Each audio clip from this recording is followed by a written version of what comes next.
Ghettovie est sorti une fois encore pour affronter le père. Oui, vous savez très bien, depuis que Ghettovie avait sorti son tout dernier morceau, on peut voir le père qui n'a pas apprécié le fait qu'on a prononcé son nom dans la chanson et puis on l'a lancé un pic. Oui, vous avez certainement écouté la chanson et vous savez très bien de quelle partie je parle. On a parlé d'une histoire de Maxam là-bas là. Ouais. Donc le père n'a pas du tout apprécié, il est sorti par des vidéos comme on peut le remarquer et là, actuellement même, on sent vraiment qu'il est fâché. Oui, ce n'est pas une blague. Parce que moi, au début, je l'avais vu faire une vidéo sur le son. Je me suis dit, bah vas-y, il est en train de prendre sa chill, comme s'il n'y a rien, c'est rien quoi. Mais au final, il a commencé par faire d'autres vidéos sur le beatmaker de Ghettovie lui-même en personne. Je me suis dit, ouais, le père est fâché. Hein? Et du coup, Ghettovie est ressorti pour s'adresser à lui ou bien pour le recadrer une fois encore en disant que de base, ce son est fait pour un buzz, qu'il aurait pu rentrer en studio, puisqu'on est tous d'accord, hein, si c'est que le père rentrait au studio pour répondre à ce son-là, nous serons nombreux à aller l'écouter. Mais il dit qu'il ne l'a pas fait, il a plutôt décidé de venir s'attaquer à d'autres personnes qui ne sont pas vraiment concernées. En tout cas, je vais vous laisser regarder sa vidéo et on peut voir par la suite le père qui a refait encore une autre vidéo. Nous allons regarder tout cela et nous allons revenir avec une réaction par la suite. Even Ghettovie hade no Ghettovie hade gamia Kenya mo ha mo envoie na papa você ntande pe ntande pe be matin ya e papa você le tonambe ka que me Kenya mo ha ye mo envoie do ya ye do kamena papa enu ya ye do kamena riche ho Kenya mo ha mo envoie papa você ya do kamena riche be ne Ghettovie hade ja le clash le me wolo voilà ni buzz ya a profiter les buzz américains au temps halo et bien yo ya va le glomber na be enu ke jo abi consibi yemi ade po wa parfait gbon ade pe ne parfait parler be ni ratoire au temps halo e be yo elon ke ratoire va studio c'est e va studio be no hamtele wa ha ntele do inspiration ntele jira e nya voné parfait to créer refrain ne parfait créer refrain ne be jile que to créer affiche ne quoi genre o créer affiche ne que bila d'affiche eni affiche ato ba son namnya va kombe eni pool mouye enya vodo eni riche am tele jikawa ejo e pono ke vala wa ameke yo bele va oha fata na deto on va le globena be parfait sonya on va parfait ndo tan lo ye parfait mo na hana nya hona gaulo parfait você mo na hana nya hona gaulo on a haraga. Parfois você y obéir va studio ne au temps avoir réplique au rite y no et ils varont leur clash ils varont le zoom no we ils varont le zoom et nous si on le zoom so we amede be mo so we nous amede be mo nyonu kele hormone na amede bi ta divine amede be mo epo on va voir au pono les filles obé nyonto amede ji khale globe ye monovia be so obé nyon nyamba mbena numele khona wa ubiji riche odoento omnya hajijio yena bena ali jezi mawira ali jezi mirao parce que omle bode pe pono afa clame amu de 4 km atazo le yovode mental le yovode o de 4 km o ni avec mdo tal afa clame Dieu ne bénit pas les dieux qui a odila podi ni a odila podi pa faire você benko poulu mouye konya odila podi ene a você benko a você yo be de va studio de no tan va oha na prouver na mobile ke ogbe o le vent e nya vodo o mtele ngo test o mtele ngo phrase de ka egbe a o va le gbobe na be Ghettovie lo clash pa faire você be ne Ghettovie va gbo automatique ke ngo ha na pa faire você de yo e do kamena we be ya o ha no fata ebe ya o ha no fata ebe ya o ha ogbe on me do inspiration ya miato ba do pena mi ke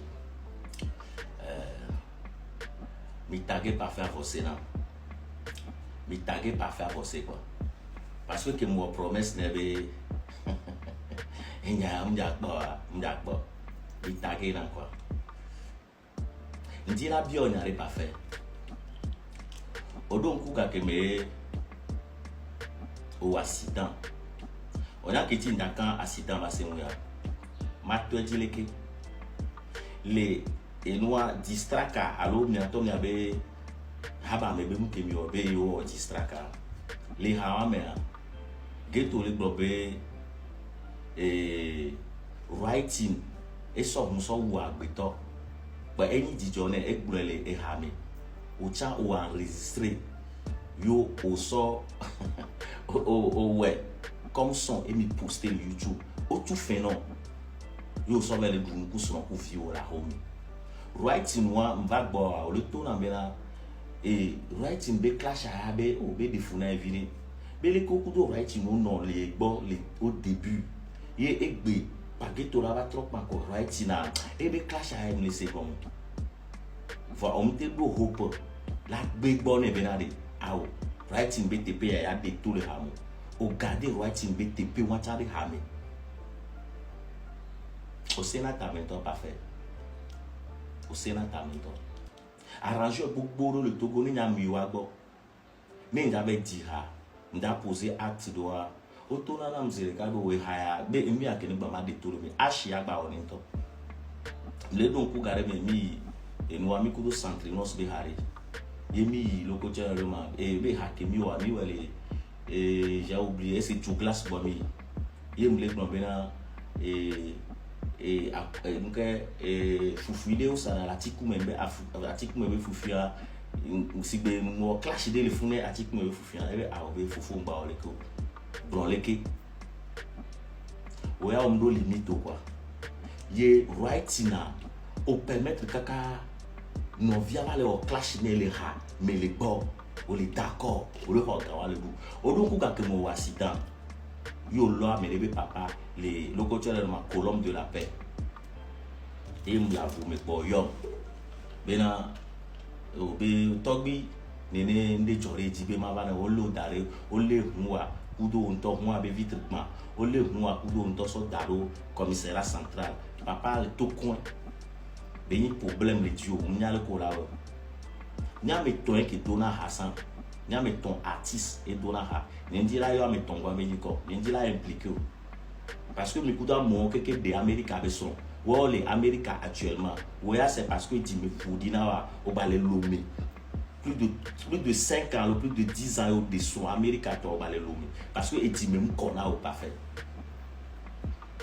yé au accident o yo de kadje ke yenya me ton dona ha maina o parce que o pobe la te we malgré be mi non a du vom yo mo e yo be ne va secourir de kaya ke be rappel pe ti de ti nda maina o parce que o we trova glenam lo nya le ga ke mo yo ame o wa we trova para ye be ti de to me no ke be ti de to me na ma o va yo nya je pensais que bon et nous j'aurais dit yo mais nya bo yo américain be va yo nya to parce que nyenyi roue de secours oh ya de yo ya ovia tan po ko yo mzere kale ke mreagir o be yo fi ko o be le commissariat ya ame akua o be ame amku heureusement o lo tade o be be li di amere o mu yo famille wo o mu yo to o mu yo novi o mu yo fufu o mu yo amere peporo enye o yo kwa o do malheur gan enye o yo enye va de auto situation ame o mo na be nu to lo parfait enye o yo kwa yim so hunye la gwe asiye mva kaka loko tio de ma colombe et donc c'est mva commissariat central do pa mi so jo o tisi msi be ke mva nya tisi o va ko gbe pon pa parce que nyi tête d'affiche o tisi o nkele jo yo vin kele jo mbo we frère ye do problème o nya to taba tisi o yin to ye mva emi pompo o tatio e mo ale fun ye mkokoro hu ye mi to coin mi ve koko papa o soin que mdo to ko pa me des vieux que l'état pa ya richesse on dit via richesse et on ti en so imagine vers ça les to ko pa me on a regretté to pas fait on a regretté to et on ti ye mi ve koko papa va y amutier ve chaque matin mi ve koko na papa y na to ko on a soin mi la to ko va dara o chaque matin son na hunye aba koko mi la no traka o jamire o ma me na gbo o jamire o ma me na gbo kaka judo va to na be ya o via me nyoro niro o nya be mu ya me ya o nya be mu yo mi atongo am po be ye la ti o mo e we gba na ya mbi nya o donc o yo kin be ba mo be ni tom te ta koko o cho la te wu a me ga me fe agbeto que obe tome ito e banaze o to la ti so mula no yi lave wa me fait agbemeni le omna ga kemende la te jori diore et tu as permis à ce que on ne va nous blonner les rame yo chon enregistré o khona gawa o ve buna ko so o viwo la homi wa o drogue sato o le siba meke ça la drogue o to na be e mate o to go be show bizo si bele ke amezuzu le noa me e dim le ici et la te wo et la te no clash me alors il a te no mi amo donc a combo bere caméra bodo yi o dim la si o voir o le tutuamo les si on en a si gomme là no blusi mais quand on a bena le côté là de ma moi writing to les j'aime et moi le banu e we blera me et il est que to les melo we blera me les que est souvent et writing be sont intervenir to les writing ben ba no ti ma me ko a we parame be ma ve pa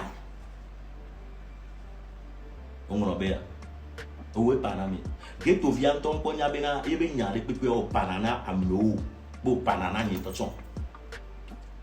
Voilà, je suis tellement sage que j'ai pas besoin de ces informations pour faire quoi que ce soit. Et on entend writing to les bandes, c'était juste pour parler à ces soi-disant bandes pour les responsables sont pour vivre aussi. On peut y arriver à me vivre. Nous avons ces gommes bien des aou. Nous ne sommes pas inéo. Un petit peu dans la vidéo à le moment. Et tu me fous dis non. Voilà, tu es.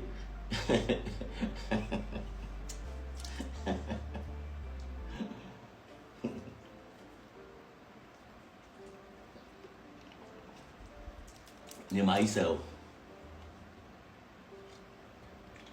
I was it. Oh, name thyself. In thyself. In ya. How? In thyself. Well, I regret it. Alors, c'est ça. Nous n'allons pas dire ici que Ghettovie a tort totalement. Non.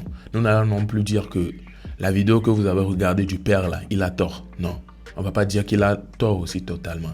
Il a ses raisons. Ghetto aussi a ses raisons d'un côté. On ne sait pas avec quelle intention il faisait ce son exactement. Mais ce qui est sûr, c'est pas un bon truc qu'il a dit du père.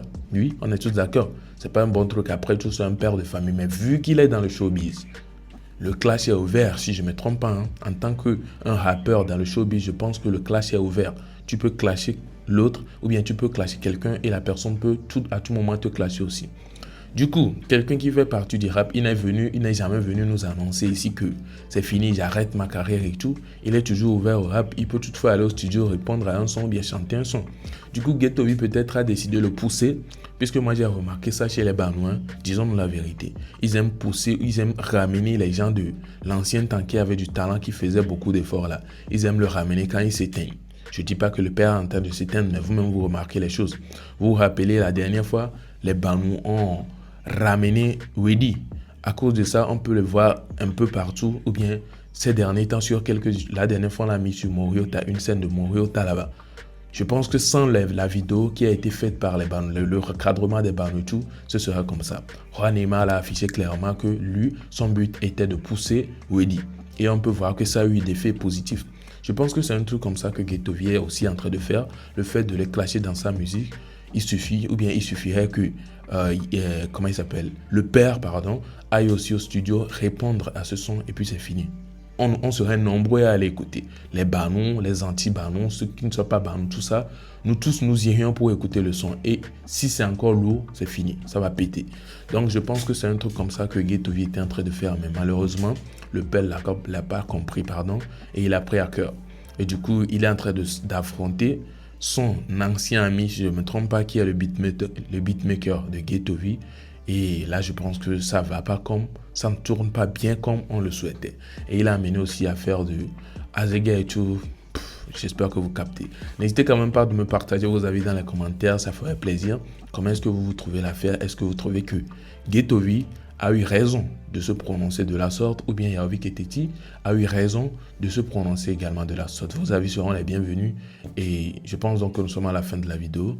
Je vous souhaite une belle journée. Passez une très belle journée. Très belle journée. Aujourd'hui, lundi, passez une bonne semaine. Festival, non? Déjà, dans cette semaine, il y aura le 25. Donc, une bonne semaine festival et on se retrouve à la suite de la journée pour une nouvelle vidéo.